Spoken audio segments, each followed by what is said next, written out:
What's going on, guys? Welcome to another edition of the Streamline Podcast. In this video, we're going to be talking about my top 10 picks for the best films of 2022.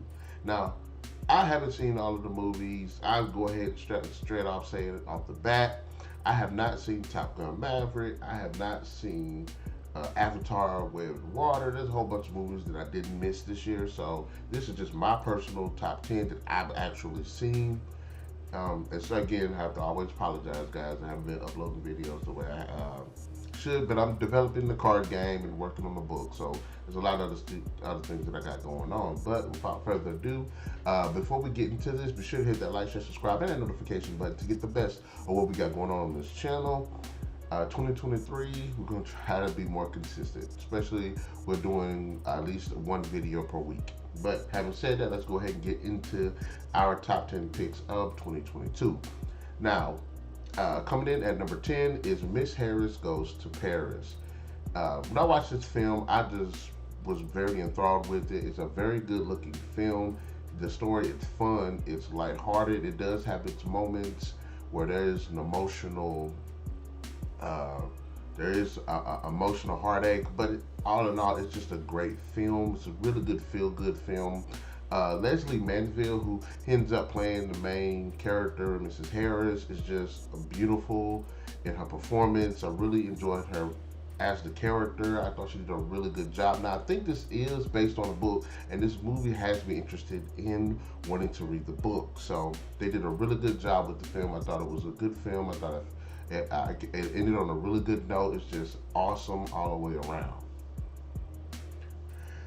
Coming in at number 9, Sonic the Hedgehog 2. Now, I hadn't seen the first Sonic the Hedgehog by the time this film came out, so I went back, watched the first Sonic the Hedgehog, came back and watched the second Sonic the Hedgehog, and I really enjoyed this film. There is a reason why the Sonic the Hedgehog films are possibly the best in terms of quality when it comes to video game films. I did like the addition of Tails and Knuckles. I thought the story was pretty good. They had a lot of really cool action sequences, especially the fights. I like the visual effects. Even got to give it to Jim Carrey. He does a fantastic job as Dr. Eggman while being true to himself as an actor and also giving quite of a silly spin on the character, but keeping the character somewhat true to his roots. I really enjoyed this sequel, and I'm interested to see where they're going to go with a third one. Coming in at number 8 is Nope. Now, Jordan Peele is someone I really didn't get into his comedy sketches. I really don't like his comedy, but as a director, I think he does a fantastic job. I did watch Get Out. I thought Get Out was a pretty good film. I hadn't seen Us, and then when Nope came out, I was like, I'm not sure if I want to watch this, but I have to give it to him. It was a very interesting story. It had a really interesting twist to it. I did like the performances. I thought the characters were pretty interesting, and there was a lot of symbolism behind the film, which I thought was well written, which was a bit thought provoking. After I watched the film, I didn't really know what to think about it, but doing a little bit of research on how characters' interactions were, why they acted the way they did, and how their actions contributed to the story and what the story does to the characters. I thought it was a really good film. After I'm like, man, this is, because like I said, I thought the film was pretty good, but getting that understanding, I was like, this is even a better film. Plus, I gotta give it to Keke Palmer. She totally killed the film. Coming in at number 7, we have Enola Holmes 2. I was a really big fan of the first film. And there was a lot of questions that I wanted to be answered. So when they announced that there was going to be a sequel, I was like, cool, I am there for it. Millie Bobby Brown does a fantastic job, and I'm really appreciative that she's stepping out of the shadows of Stranger Things, and she's coming into her own as an actress. And I really think that this is a really interesting way for her to go.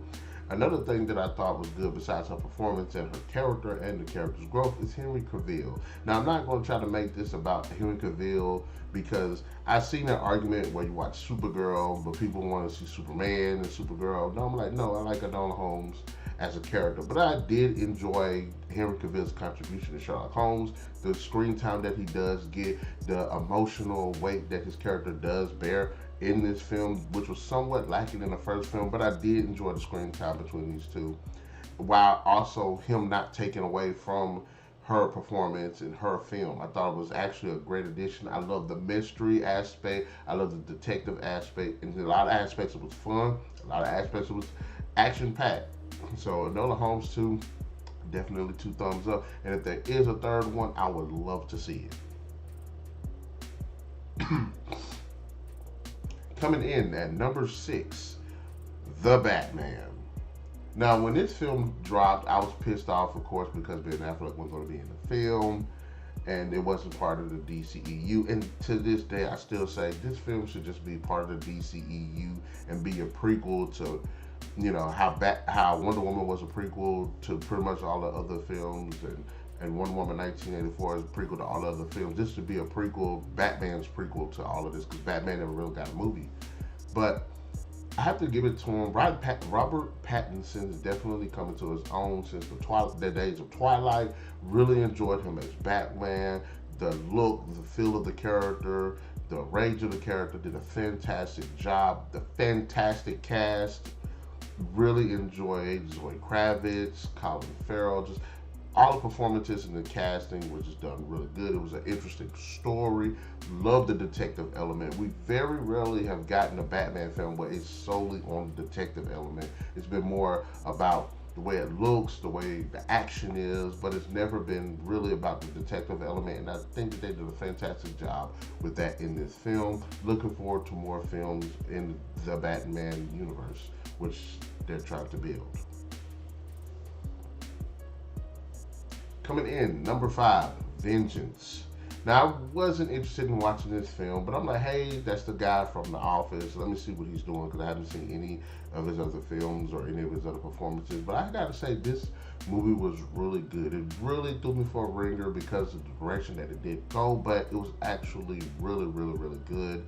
It was very thought-provoking, and I've been seeing a lot of really like thought-provoking movies this year, and I thought this was a really good one. It had really interesting characters, it had really good performances, really like the dialogue, and like I said, it's a very thought-provoking film. Really thought-provoking. So, Vengeance definitely was a good watch. Coming in at number 4, we have White Noise. And no, we're not talking about the film that came out with Michael Keaton. We're talking about a totally different film. This film was a bit of a hidden gem, because I'm like, this is not going to be a good movie. And then when it came, this definitely subverted expectations, because I thought it was going to be totally something different, and it just went in a totally different direction, which I would give it to them. They threw me for a loop, because by halfway through the movie, I'm like, what the hell is going on? But ultimately, the film is actually a really good film. I enjoyed it. I thought it was an interesting story, a bit of a interesting direction that it did take about halfway through the film. The characters are actually pretty good. The casting is actually pretty good. Adam Driver and Greta Gerwig did a really good job, especially Adam Driver. Since I've seen him in The Force Awakens and the Star Wars films, I have been keeping up with a lot of his filmography, and I think the man is a really good actor. So it's good seeing him just be a bit more diverse with a lot more of his roles. And 2 things that I thought that the film did really, really well was presentation and the dialogue. And both of those did a fantastic job of just giving thought-provoking moments to me, especially when it comes to death and everything. It was very interesting and very thought-provoking. Like I said, there's a lot of thought-provoking films that I've seen this year, and this movie definitely put it on the list. Now, guys, we're down to our top 3 films. Be sure to hit that like, share, subscribe, and the notification button to get the best of what we got going on this channel. And we'll definitely show you guys what our top 3. Yes, I did somewhat mess that up, but you know how that is. But anyways, yes, we're down to our top 3 films. Again, didn't see Top Gun Maverick, didn't see Avatar: Way of the Water. Didn't see a whole bunch of films, but these are my personal top 3 of 2022. Let's get it. All right, coming in at number 3 is 2037. It's a Korean film. Very interesting film. Very interesting film. I'm becoming very. Oh Lord, they go to freaking train. Sorry guys, never do YouTube and stay next to the train tracks. It's very inconvenient at times. But anyway, 2037 is a very fun film. It's very heartfelt. It's very deep in terms of the characters, the dialogue, the growth, the story itself. It does start off a bit dark, but when everything's said and done, the characters and the casting and performances are just fantastic. I was very shocked at just how good this film was. I like the fact that the characters are just so freaking memorable. This is one of the best films, and like I said, Korea's been doing a fantastic job knocking it out of the park with the films and the TV shows, and I'm just looking forward to more. Coming in at number 2 is Bullet Train. Now, I was very surprised about this. I am a huge Brad Pitt fan, and I'm glad that the man is doing his thing. There's some of the best aspects of the film is the fact that it's really fun. There's a lot of really good action in it. The writing is actually really good. It's very pays close attention to detail, and the performances and the characters are just on point. I like seeing Aaron Taylor Johnson. He's one of my favorite actors. I like Brad Pitt. I can't remember the black guy's name, but I thought he did a really good job. And even that girl that's in the film, I thought she did a really good job as well. Didn't like her other films that she was in this year, but I really enjoy her in this movie. So Bullet Train was an unexpected gem. It does a really good job with the characters. I love films that have a diverse cast, but you're able to give all of the characters their time to shine, their motivations. They're perfectly acted. Well, not perfectly, but they acted really well. And they all feel like live living characters with good motivation. So Bullet Train definitely subverted my expectations. I thought it was a really good film and a really interesting story. And coming in at number 1 is Glass Onion, a Knives Out mystery. There's a lot that I like about the film. First, I like to say I really enjoyed the first film. It had a really interesting ideas, a very cool mystery aspect, good performances, and this film does the exact same. You got good performances, you got interesting characters that feel like they're believable characters with their own sets of motivations. I like the film. I think Daniel Craig completely kills as a detective. I love Daniel Craig as an actor, and this is definitely one of his best roles. But I have to give it to Janelle Monáe. She definitely killed it in this film. Definitely worth an Oscar. She definitely did a fantastic job. But it's the dialogue. The film is just a good-looking film. The set pieces are just amazing, and definitely the dialogue and writing are just on point. So, guys, those are my top 10 favorite films of 2022. In the comment section below, let me know, did you agree with my top 10, and what are your top 10? We're going to be talking about our top 10, my top 10 worst films of 2022 list. Now, coming in at number 10, sorry, cold, is Scream. Now, I'm a fan of the series, not like a huge horror fan of it. I think that what the series does do too much of is basically repeating itself and using nostalgia to bait its fans into watching it. Part 4 I thought was okay. Part 5 I didn't like. I thought the characters were just stupid. I thought they were forgettable. I thought they were by the numbers. I didn't like seeing Sydney come back, or Gail, or Dewey. I'm tired of these characters keep coming back. How many times can some shit jump off and these characters just happen to be there or come there? Why can't they just leave and not be a part of it? Just like with the main characters, they end up finding out their friends getting killed and they won't leave or anything like that. Even if you look at all the other films, it's the same MO. All my friends getting killed, and I'm obviously being targeted, so why don't I leave? But the Characters are pretty dumb and lackluster. There's no originality to this film whatsoever. The writing is just bad. Characters sit there and get stabbed in the most vital of places and don't die, but then some characters do die from them. And the villains, their motivation was just completely dumb. Now, I will say this.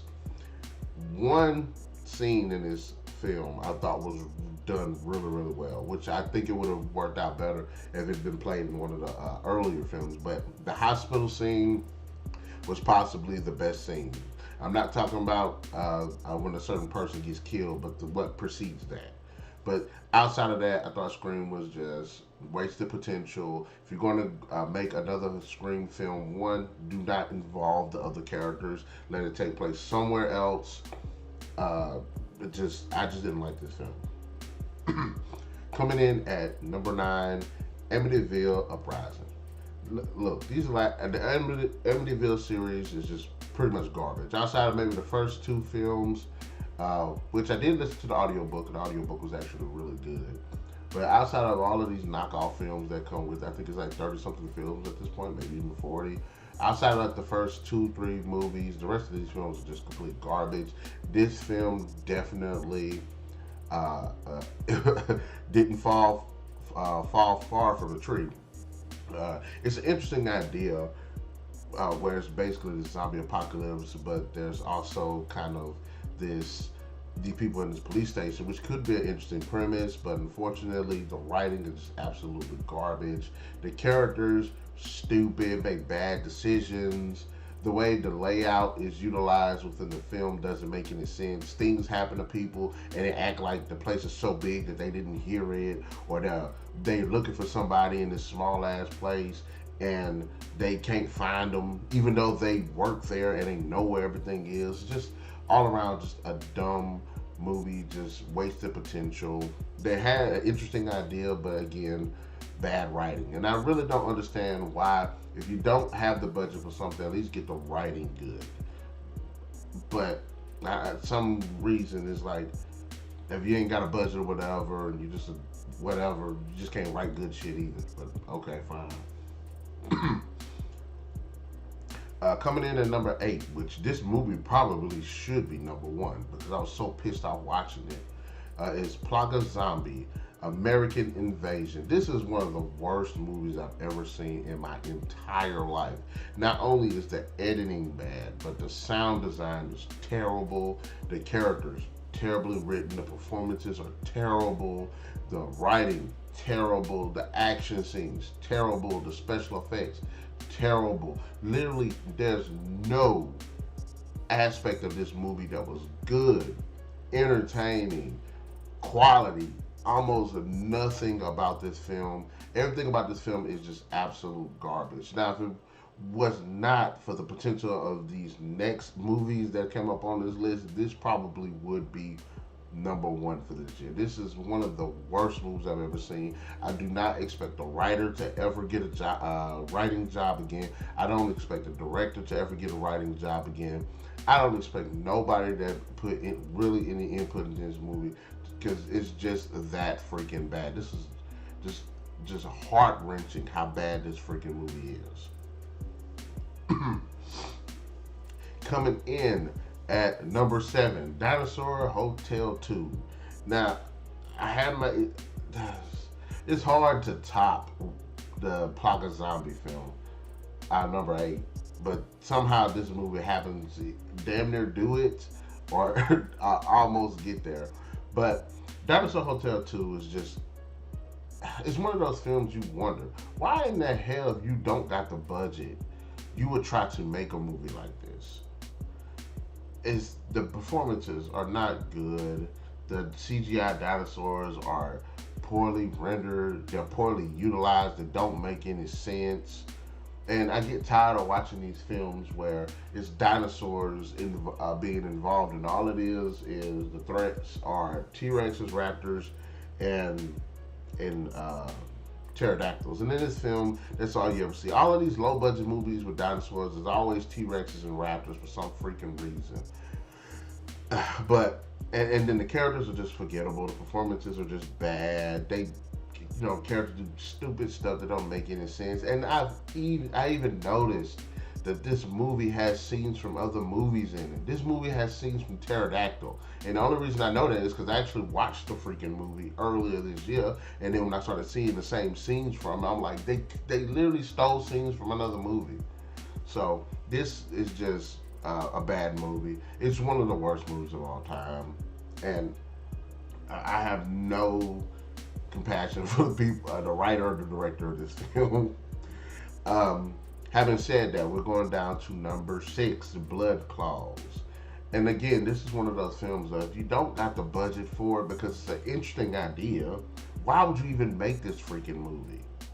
It's bad writing. And then the Black Panther, the large cat that's going around killing people, they don't show the scenes of it.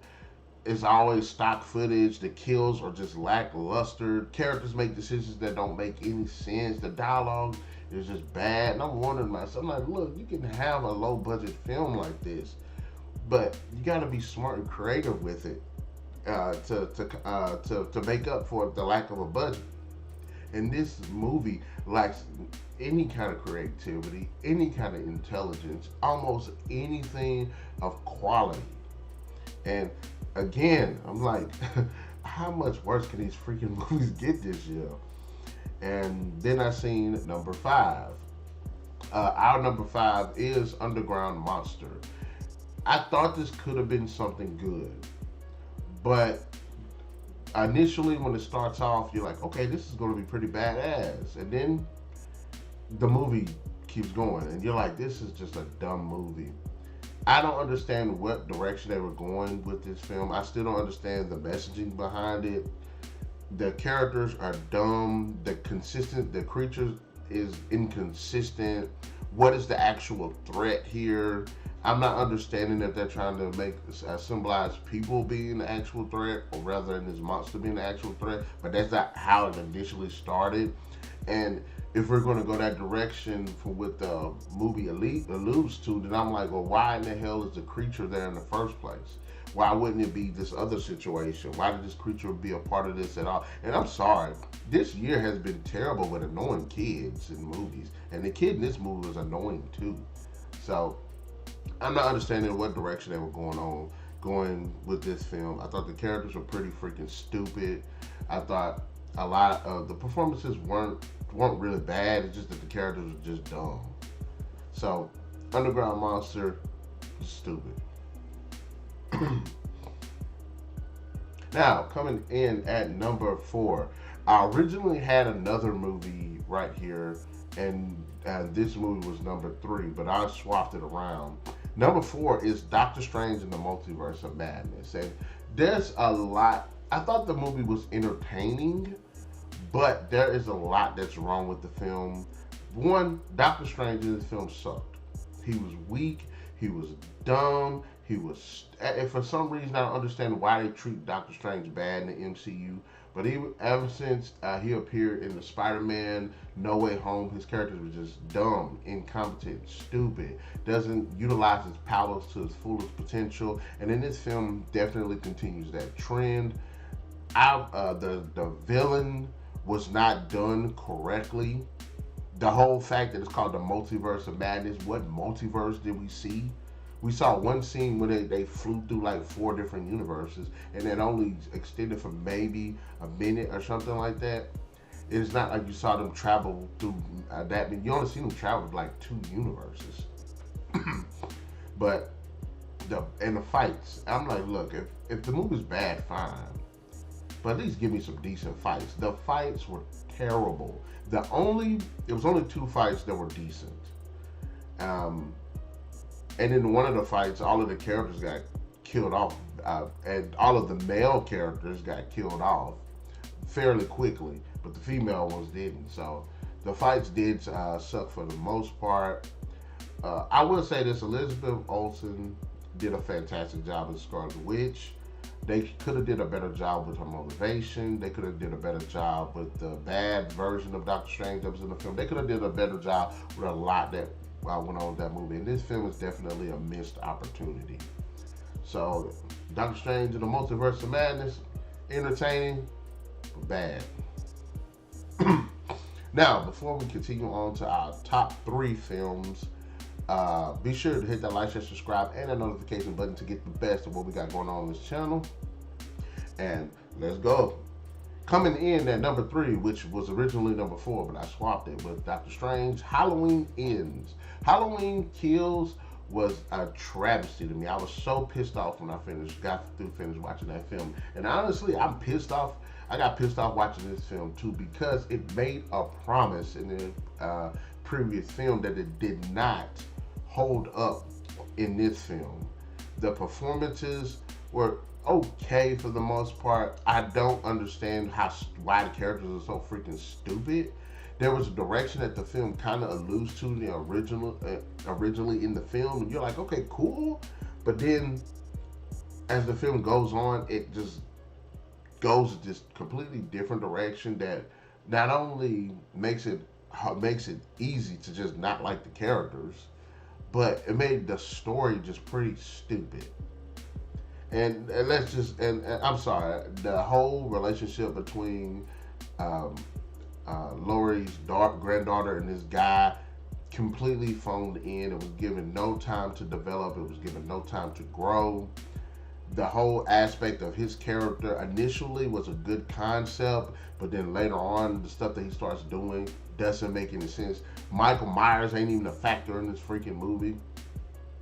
Hell, it comes to a point you're like, he might well be his daddy. Just the stuff, the inconsistencies. I like that they did take into consideration certain aspects, but just the inconsistency from Halloween Kills to Halloween Ends, the fact that this ain't even a actual Michael Myers film, which I'm not against them changing certain things, but you can't set up the 2018 Halloween Kills to just go to this. It doesn't make any freaking sense. If this was like possibly like a side story movie or something like that, but not included in the main thing, then fine, it might be a different something that just takes place as a part of the aftermath. But the way the film approaches it, completely wasted. And then I'm sorry, the final battle was just awful. It was just freaking awful. Coming in at number 2, Jurassic World Dominion. High budget, low quality in terms of writing. This has got to be one of the biggest disappointments I've ever seen. Now, I'm not gonna lie, the movie's entertaining. There are some entertaining bits in this film, and I will give it that. And then the black chick that was in the film completely killed it. I actually liked her character, but the problem is the film lacks quality in terms of the writing, the story, nonsensical. One aspect of it is quickly forgotten in wake of another aspect of it. Certain characters are in this film that should not be in this film. And I'm one of those guys. It's like, if you have a film series, not everybody that's in the first movie needs to end up in movie 10 or throughout the entire series. I'm like, if you're going to do it, play this like this is American Horror Story. Each movie takes place in the same universe, but let them be isolated incidents with other characters and other things. You can have a movie, the first movie deal with T-Rex and raptors, but then have the second movie deal with something else with totally different characters in a totally different situation. So this movie definitely dropped the ball. And at this point, I still think the idea of dinosaurs interacting with humanity is a good concept, but the Jurassic World, under the Jurassic Park, Jurassic World, they don't need to do that anymore, because they're trying to do, and then like I said, all of these older people from the original films they brought back with the newer generation of people from these newer films. Stop doing that. Stop doing it. I can understand if they transition throughout the entire series, but that's not what happened. So this movie, just too much going on. This story's nonsensical. The villain's dumb, and like I said, entertaining, but still just a missed opportunity. And coming in at number 1 for the worst film that I'm throwing on the list, despite the fact that I said there's like 3 or 4 other ones that are just as terrible, is Jeepers Creepers Reborn. I like the first film. I think the second film's a decent follow-up. The third film's absolutely garbage. This movie The writer deserves to be punched in the face. I'm sorry. This is bad. How do you? I don't understand what the hell they were thinking of when they came into this film, and I don't understand why in the hell, when you have a movie series, you want to reboot it, but it doesn't make sense to reboot it. This film does not make any sense to be rebooted. It could have been just a sequel. It could have taken place in the same universe, and then all of this unnecessary stuff that you built around the creeper in this film could have been just addressed based on what happened on the other films, so that way you wouldn't need all this unnecessary stuff that happens in this film. The performances are bad. The dialogue is absolutely atrocious. The special effects.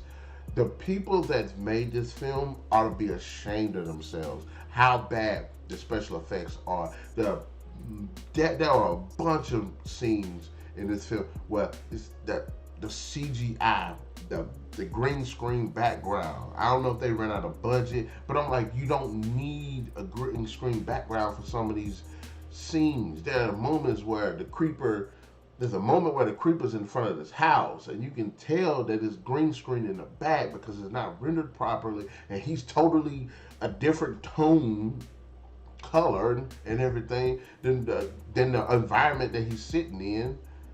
The creeper itself looks like absolute garbage. The characters are stupid. No, the gore is not there. The premise is there. There is a really good premise.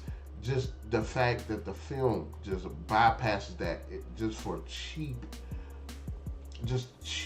quality writing, which I'm sorry. Look, I try to give people second chances. I try not to think like this, but I said the same thing for the Plaka Zombie film. The person that wrote this film never needs to write another film again. There's no reason that this movie was this bad. There's no reason it should have been this, but this is terrible how bad the writing was for this film. The direction, piss poor. The CGI, piss poor. Characters, piss poor.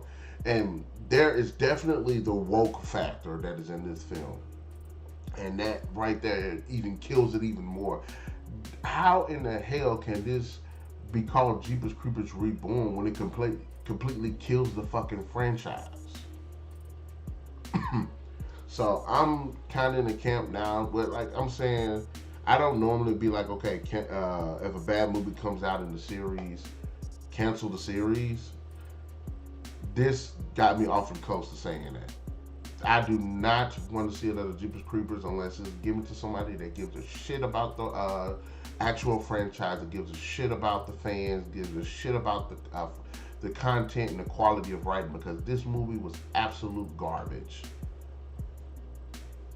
So, having said that, guys, in the comment section below, let me know what are your thoughts of my top 10 worst films of 2022. Did you like it? Did you not like it? Did you agree? What are your top 10? Be sure to hit that like, share, subscribe, and that notification button to get the best of what we got going on this channel. And we'll definitely catch you guys later.